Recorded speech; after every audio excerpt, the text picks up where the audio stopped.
नमस्कार, मी भगवान जाधव. वसमत पंचायत समितीच्या नूतन इमारतीचे बांधकाम मागील कित्येक दिवसापासून चालू आहे. सध्या हे इमारतीचं बांधकाम जे आहे ते प्रगतीपथावर आहे. मागील काही दिवसापूर्वी वसमत विधानसभेचे आमदार नवघरे यांनी या इमारतीच्या बांधकामासाठी अथक प्रयत्न करून 11 कोटी रुपयाचा निधी मंजूर करून घेतला.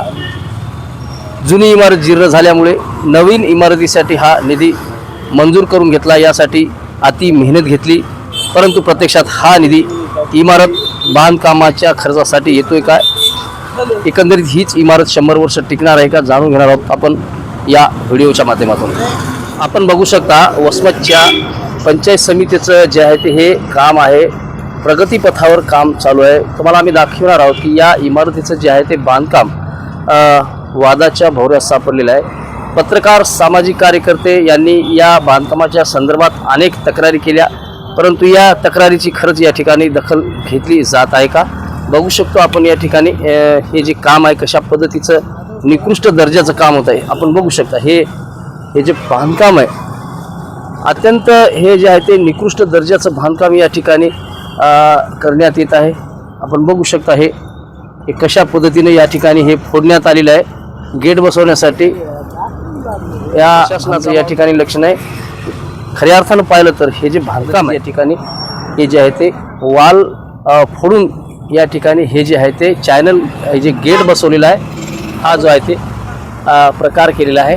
कशा पद्धतीचे या ठिकाणी जे आहे ते हे जे जेई कोण असतात, शाखा अभियंता असतील, वरिष्ठ अभियंता असतील, हे संपूर्ण जे आहे ते ही गेट बसवण्यासाठी हे काम या ठिकाणी कशा पद्धतीने निकृष्ट दर्जाचं काम या ठिकाणी केलेलं जात आहे.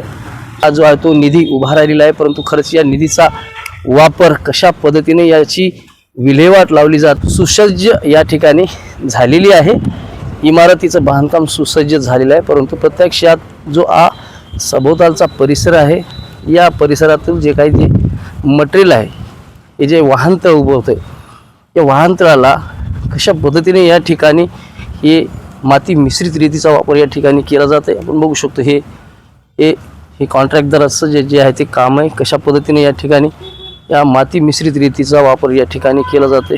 हे जे आहे ते हे वाहनतळ आहे आणि या ठिकाणी जिल्हा परिषद प्राधिकरणाकडून हे जे आहे ते काम केलं जात आहे आणि त्यामुळं कुठेतरी आता या इमारत बांधकाम जे आहे ते वादाच्या भोवऱ्यात सापडलेलं आहे. स्थानिक नागरिक असतील, पत्रकार असतील, सामाजिक कार्यकर्ते असतील, यांनी ज्या केलेल्या ज्या आहे ती तक्रारी नेमकं 11 कोटीची इमारत आहे का, तुम्ही या व्हिडिओच्या माध्यमातून बघू शकता.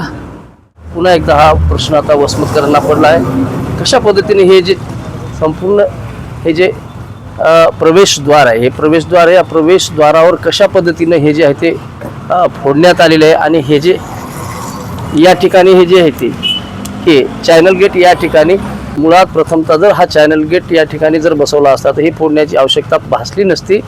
आणि आता हा चॅनल गेट प्रवेशद्वार फोडल्यानंतर या ठिकाणी जे आहे ते कशा पद्धतीने अवस्था झालेली आहे. म्हणजे 11 कोटी रुपये खर्चून जर ही इमारत बांधत असेल तर या इमारतीच्या बांधकामावर जिल्हा परिषद प्राधिकरणाचं या ठिकाणी कुठलंही लक्ष नाही आणि जर लक्ष असेल तर या प्रवेशद्वाराला पुन्हा फोडण्याचं काम पडलं नसतं. त्यामुळे नक्कीच इमारतीचं जे आहे ते बांधकाम आहे ते हे नेमकं गुत्तेदाराच्या फायद्याचं राहणार की वसमतकरांच्या फायद्याचं राहणार हे पाहणं आता तितकंच महत्त्वाचं ठरणार आहे.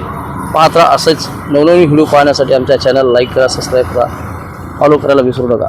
पाहत राहा लोकपरिवर्तन न्यूज लाईव्ह.